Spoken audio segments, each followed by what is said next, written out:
Bom dia, gente. São 10h30 da manhã aqui em Londres. E pela minha voz, vocês estão vendo que a coisa aqui está meio complicada. Quando eu fiz o vídeo na terça-feira, eu já não estava me sentindo muito bem.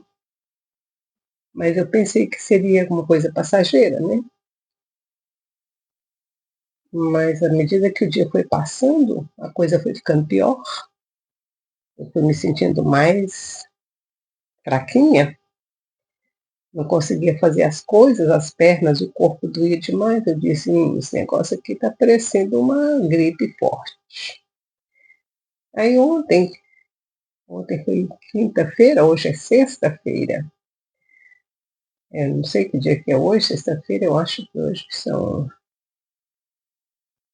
11, né? Acho que hoje é 11 de julho. Aí ontem eu fui fazer umas comprinhas, aí assim eu me senti um pouquinho melhor. Fui fazer umas comprinhas e vi lá o teste de Covid, eu falei, eu vou fazer, né? Não custa nada fazer para ver. E não é que deu positivo. Ai, ai. Então, o que eu contraí em algum lugar que eu andei no domingo, porque no domingo eu peguei trem daqui de casa para a estação, onde eu peguei um outro trem para pegar a menina lá em High Wycombe. Aí eu peguei o trem de volta e nesse caminho, mesmo lavando as mãos, depois que eu cheguei na casa do Levi, eu já havia contraído. Alguém estava com o vírus e eu peguei nesse caminho do trem, porque não tem outra forma de eu ter contraído esse vírus. Eu não tinha saído para outro lugar, não tinha andado nada.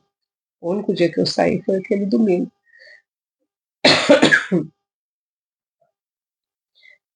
Já está começando a passar os piores sintomas, a dor eu não desisti de continuar trabalhando, fazendo as minhas coisas, continuo limpando do mesmo jeito. Eu falei, não, esse Covid não vai me pegar assim, não vai me derrubar. Eu faço as coisas devagarzinho, mas faço. De vez em quando eu sento, vou ali para a rede, dou uma deitada na rede, dou um tempinho para o meu corpo melhorar um pouquinho, né? Dar um tempo para o meu corpo. E vamos que vamos. Continuo tomando muita água, os meus chás, né? Estão aqui um. Esse aqui é gengibre com tamerique, né? Com o açafrão e cravo da Índia. Eu tomo ele quente, não sinto gosto de nada. Para mim, a pior coisa do Covid é você não sentir gosto de nada. É horrível. Não tem nada, nada. Toma café, não sente gosto de café, você toma nada, não tem gosto de nada. Então, vamos lá. Estamos estudando o livro de Êxodo, né? Depois do livro de Êxodo, gente, nós vamos dar uma parada, porque Levítico é uma compilação das leis, né? E nós vamos pular para Jesus, porque eu estou sentindo muita necessidade da gente de voltar para os ensinamentos de Jesus de Nazaré.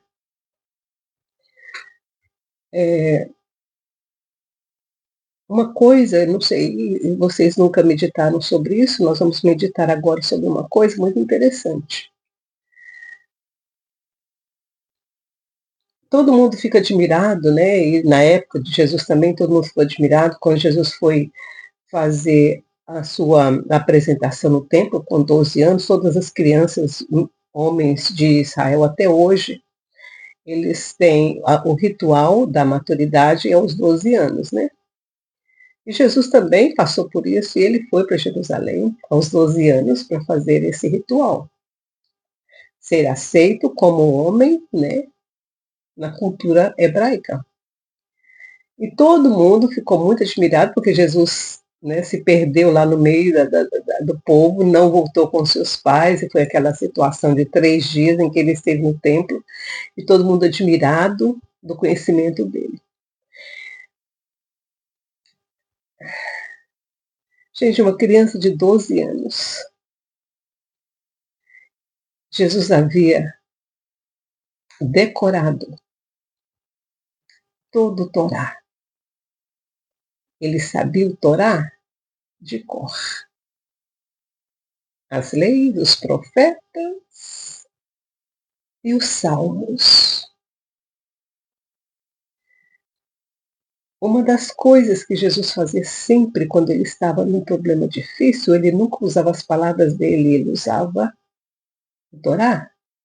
Ele usava as expressões dos profetas, ele usava as palavras dos salmos. Quando Jesus foi tentado, lembra quando ele estava, né, depois dos 40 dias de jejum, ele foi tentado. E o que ele usava para repreender? Está escrito. Está escrito. Está escrito. Ele não falava, eu estou falando, não. Ele falava, está escrito. Está lá. Quando Jesus passava por problemas muito difíceis, ele usava exatamente está escrito.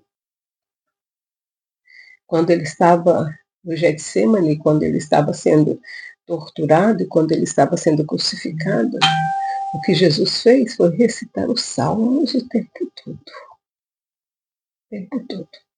Todas as vezes que ele se referia ou falava alguma coisa, ele falava aonde, no período dos salmos em que ele estava falando na sua cabeça. Quando ele disse para as mulheres que estavam chorando, não choreis por vós, não choreis por mim, choreis por vossos filhos, ele estava dizendo que os profetas haviam dito que aconteceria com Israel. Ele estava usando os profetas. Então, uma coisa que, nesse problema que eu estou passando agora, no primeiro dia de terça para quarta, eu não conseguia dormir. Claro, o Covid tira, né, ele mexe com todo o seu sistema emocional, com o seu sistema celular, com o seu sistema emocional, com o seu sistema de energia, tudo, né? Seu sistema de, tudo, ele mexe com tudo. É um vírus bem, ele veio realmente para destruir. Então, eu não conseguia dormir. Aí eu lembrei dessas partes de Jesus, dessa peculiaridade de Jesus, e eu comecei a recitar os salmos. E na medida que eu fui recitando os salmos, eu comecei a sentir um alívio, principalmente no meu rosto. E eu pensei, interessante, realmente ajuda. Eu pensei, mas quantos salmos eu sei de cor? São tão poucos. E eu pensei, eu vou ter que começar a decorar os salmos todos. Começar a ouvi-los o tempo todo para que eles entrem na minha cabeça devagarzinho. Eu comece a meditar né? E aí eu comecei nesse período de estar recitando alguns salmos, eu comecei a perceber a época em que Davi, por exemplo, o Salmo de Davi, qual o período da vida de Davi que ele estava passando. O Salmo 23, por exemplo, Davi, quando ele produziu o Salmo 23, deve ser quando ele ainda era novo e ele estava pastoreando as ovelhas do pai dele. Olha, gente, Davi, ele era um menino, assim, um menino perto dos irmãos dele, ele era pequeno. Os irmãos de Davi eram homens grandes, cabeludos, né, escuros, de pele escura, cabelo preto, aqueles homens fortes de guerra.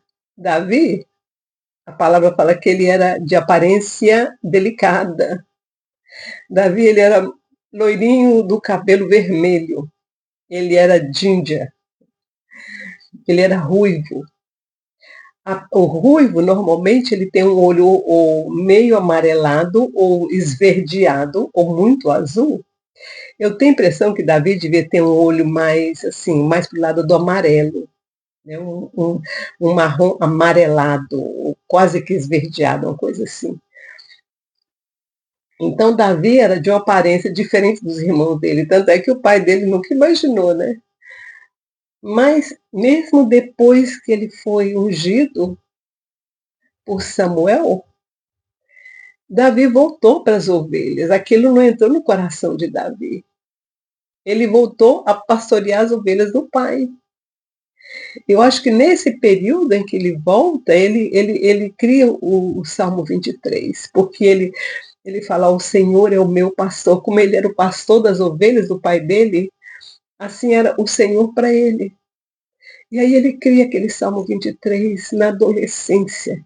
Aquele menino que não tinha por onde confiar na força dele, mas ele só tinha como confiar na força do Eterno.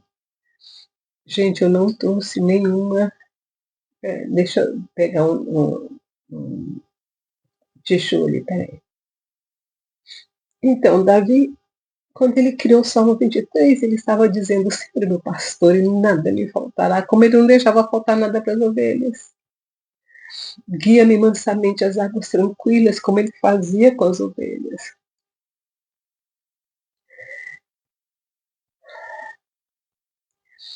Mas aí, quando você vê o Salmo 1, ele já é um homem maduro, já é um homem que já passou pelas experiências de muitas coisas, e ele diz no Salmo 1, Salmo 1, que aquele homem que evita andar no caminho dos pecadores, no caminho dos ímpios, ele é abençoado, porque ele já havia passado por muitas situações. Ele já havia visto o que aconteceu com o rei Saul. Aí já é um salmista maduro, passado pela experiência e pela bigorna, sofrido as consequências. Então, à medida que você vai estudando os salmos, você vai percebendo o crescimento de Davi através dos seus poemas. E aí eu disse: eu vou ter que fazer isso. E a partir desse dia, com a experiência de ter conseguido acalmar o meu corpo, né, recitando os salmos, eu resolvi dormir ouvindo os salmos, já que a gente não dorme direito quando está assim. Enquanto eu estava naquela madorna, eu ouvia os salmos, né? Eu passei a ouvir todas as noites. Já são 2 noites seguidas que eu estou ouvindo salmos enquanto eu durmo, enquanto eu tento dormir. E essa noite eu dormi muito bem. Essa noite de ontem para hoje, né, eu já dormi bem melhor, ouvindo os salmos assim.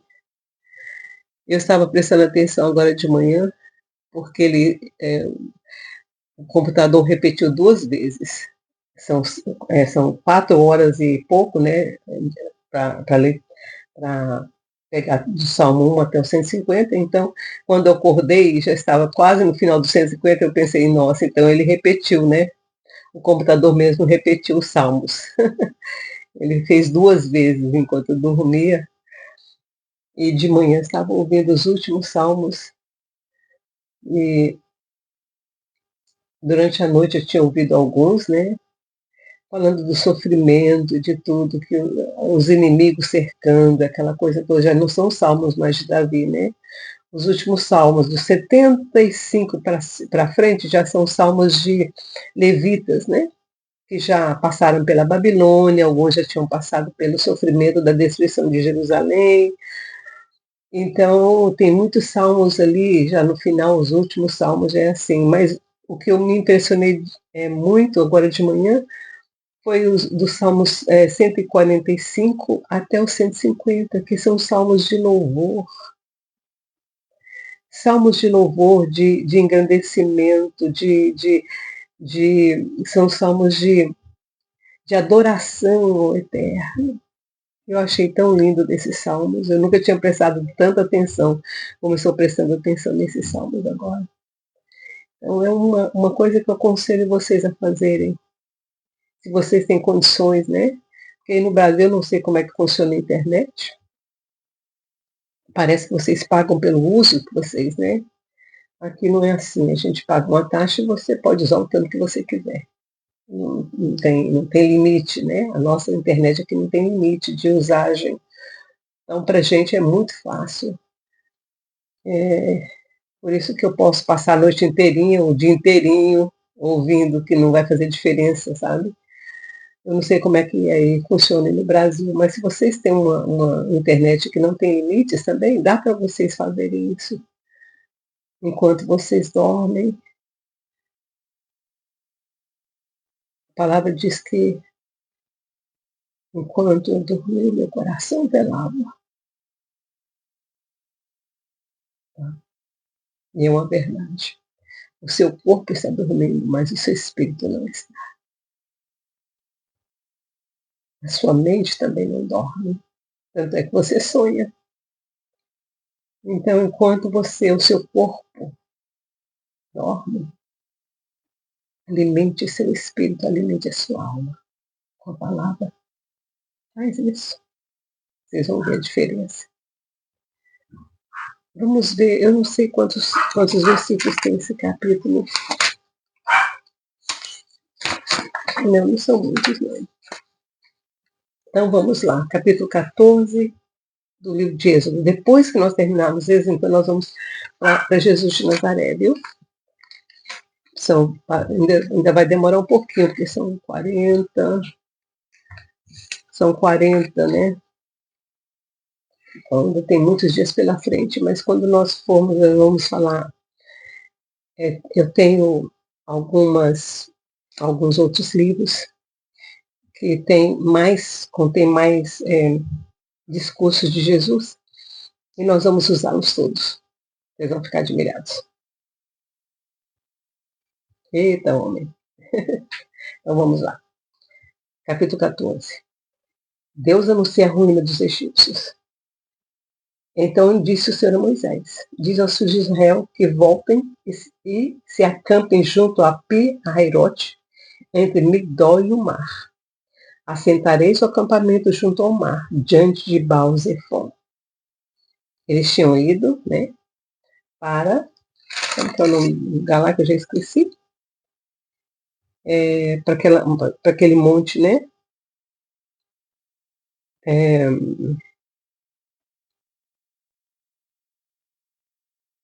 Eles foram, gente, como é que é?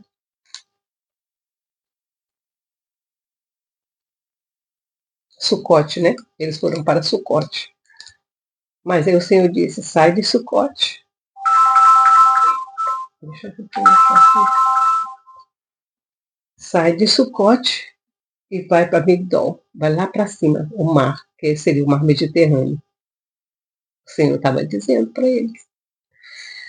O Senhor estava vendo o que estava acontecendo lá em Santorini. Falou: agora é a hora. Calculou certinho.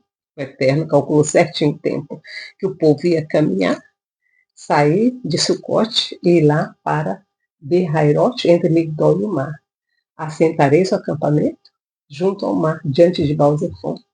Então Faraó dirá aos filhos de Israel: estão desorientados na terra, o deserto os encerrou. Endurecerei o coração de Faraó para que persiga. Mas serei glorificado em Faraó e em todo o seu exército. Saberão os egípcios que eu sou o Senhor, eles assim fizeram. Sendo, pois, anunciado ao rei do Egito que o povo fugia, mudou-se o coração de Faraó e dos seus oficiais contra o povo e disseram: isso é o que fizemos, deixando ir a Israel para que não nos sirva. Assim aprontou Faraó o seu carro e tomou consigo o seu povo. Tomou também 600 carros escolhidos e todos os carros do Egito, e capitães sobre todos eles. O Senhor endureceu o coração de Faraó, rei do Egito, para que perseguisse os filhos de Israel, que estavam marchando afoitamente. Então eles não foram devagar, gente. Quando o Senhor mandou eles levantarem acampamento de Sucote, Faraó ficou sabendo. Por certo, ele botou gente para vigiar, né? Ficou sabendo que o povo estava indo para o lado do mar. Perseguiram-nos os egípcios, todos os cavalos e carros de Faraó, e os seus cavaleiros e o seu exército. Os alcançaram acampados junto ao mar, perto de Pi-Hairote, diante de Baal-Zephon. Aproximando-se Faraó, os filhos de Israel levantaram os olhos e viram os egípcios que vinham atrás deles. Temeram muito e clamaram ao Senhor. Disseram a Moisés: foi por não haver sepulcros no Egito que nos tiraste de lá para que morramos nesse deserto? Por que nos fizeste isso, tirando-nos do Egito? Eita, povo! Gente, até hoje é a mesma coisa. O Senhor nos liberta de situações e a gente ainda reclama depois. Porque sair do Egito não é difícil. É complicado, mas não é tão difícil quando tirar o Egito de dentro do povo. Eita, os pastores que os digam, né? Não é isso que te dissemos no Egito? Deixa-nos que sirvamos aos egípcios? Pois melhor nos fora servir aos egípcios do que morrermos no deserto. Quando você faz um compromisso com o Eterno e as coisas começam a complicar, e complicam, a mesma coisa aqui, gente. A nossa vida é a mesma coisa. Quando nós fazemos um compromisso com o Eterno, as coisas ficam tão complicadas, você pensa assim, meu Deus, por que eu fui fazer isso, né?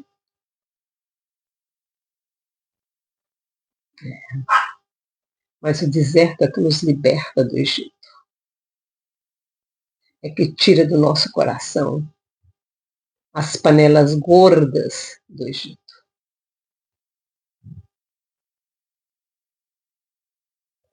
Moisés, porém, disse ao povo: não temais, estai quietos, e vede o livramento do Senhor que hoje vos fará. Aos egípcios que hoje vistes, nunca mais vereis para sempre. O Senhor pelejará por vós, e vós vos calareis.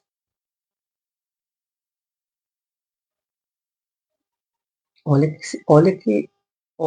o que o Senhor disse para o povo. Vocês falam demais. Fica quieto. Cala a boca. O que o Senhor fala aos egípcios que hoje vistes, nunca mais vereis para sempre. O Senhor pelejará por vós, e vós vos calareis. O Senhor vai ter que fazer você se calar. Versículo 15. Então disse o Senhor a Moisés: porque clamas a mim, dize aos filhos de Israel que marchem. Gente, é o que eu estou fazendo agora. Estou ficando aqui inteirinha por causa do Covid, né? Mas eu vou me arrastando, mas eu vou. Eu vou marchando, nem que eu me arraste, mas eu vou.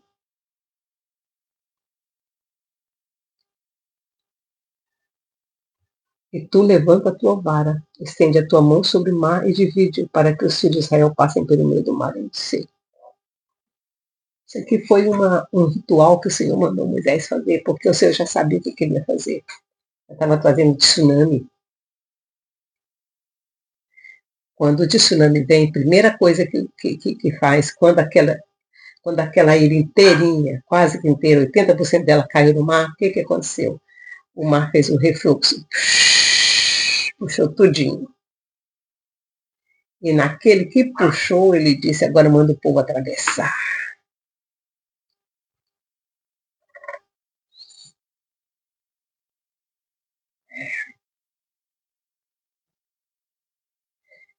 Endurecerei o coração dos egípcios para que entrem atrás deles.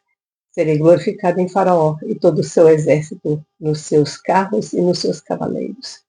Os egípcios saberão que eu sou o Senhor quando for glorificado em Faraó, nos seus carros e nos seus cavaleiros. Então o anjo do Senhor, que ia diante do exército de Israel, se retirou e se pôs atrás deles. Também a coluna de nuvem se retirou de diante deles e se pôs atrás. Tudo tem uma explicação científica. E é entre o acampamento dos egípcios e o acampamento de Israel. A nuvem era escuridade para aqueles, e para esses escurecia a noite, de maneira que em toda noite esse e aqueles não puderam aproximar-se. Gente, foi quase que a noite inteira. Você imagina o tamanho desse tsunami quando ele desceu.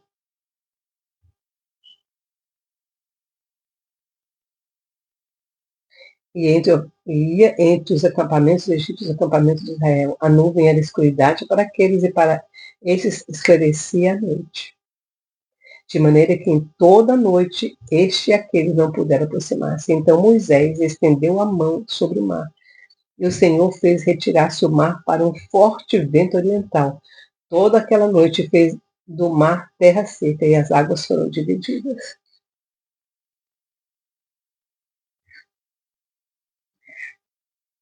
E os filhos de Israel entraram pelo meio do mar, em seco, e as águas lhe foram qual um muro, e à sua direita e à sua esquerda.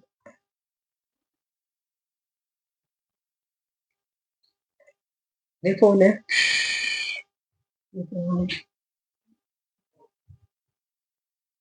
Os egípcios os perseguiram e entraram atrás deles até o meio do mar, com todos os cavalos de Faraó e os seus carros e os seus cavaleiros. Na vigília da manhã, o Senhor, na coluna de fogo e na nuvem, viu o acampamento dos egípcios e o alvoroçou.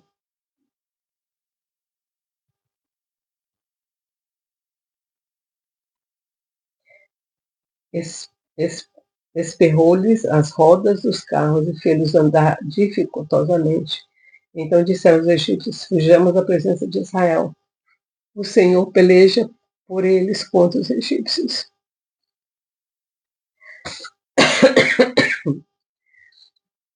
Quem teve essa intuição fugiu, né? Quem não teve, morreu. Alguns perceberam que aquilo ali não estava normal. Alguns perceberam que aquela situação não era uma situação normal. E esses falaram, não, vamos fugir, porque essa situação aqui, o Senhor eterno, os deuses, inclusive os deuses egípcios, estão protegendo os judeus. Disse o Senhor a Moisés, estende a mão sobre o mar, para que as águas se tornem sobre os egípcios, sobre os seus carros e sobre os seus cavaleiros. Então Moisés estendeu a mão sobre o mar retomou a sua força ao amanhecer. Os egípcios foram de encontro a ele, e o Senhor derrubou os egípcios no meio do mar. As águas tornando sobreviram, e as águas tornando cobrir os carros dos cavaleiros de todo o exército de Faraó, que os haviam seguido no mar. Nem ainda um deles ficou. Mas os filhos de Israel caminharam a pé, enxuto pelo meio do mar, e as águas lhe foram qual muro à sua direita e à sua esquerda. Assim o Senhor salvou Israel naquele dia das mãos dos egípcios. Israel viu os egípcios mortos na praia do mar. E quando Israel viu o grande poder que o Senhor mostrara aos egípcios, o povo temeu ao Senhor e confiaram no Senhor e em Moisés, seu servo.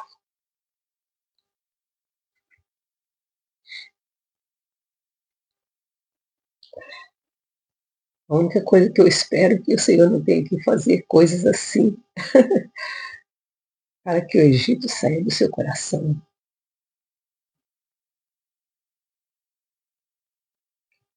Gente, nós temos lições importantes aqui, muito importantes aqui. O Senhor peleja. Quando Ele tem um propósito na sua vida, Ele peleja por você. E aí, o Senhor diz para você, como Ele disse, falou para Moisés dizer para o povo: estai quietos e vede o livramento do Senhor que hoje vos fará. Tome posse Fica quietinho, não reclame, louve. Eu estou aprendendo. O Covid veio para me ensinar. O Covid veio para me dizer, Miriam, você precisa ouvir mais, decorar mais a minha palavra. Você precisa depender mais da minha palavra. É isso que o Covid está me ensinando.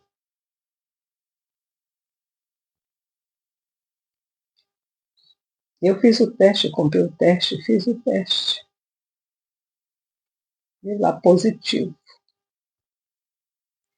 Eu disse, o Senhor está tentando me ensinar alguma coisa. O que é, Senhor?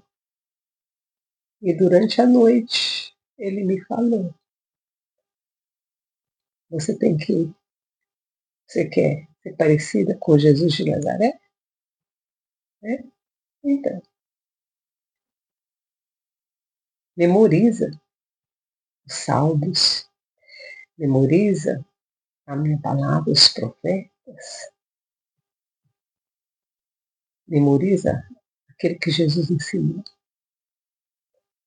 Eu tentei lembrar o Sermão do Monte, eu não consegui lembrar o Sermão do Monte direito. Eu falei, ai meu Deus, eu preciso decorar o Sermão da Montanha. Né?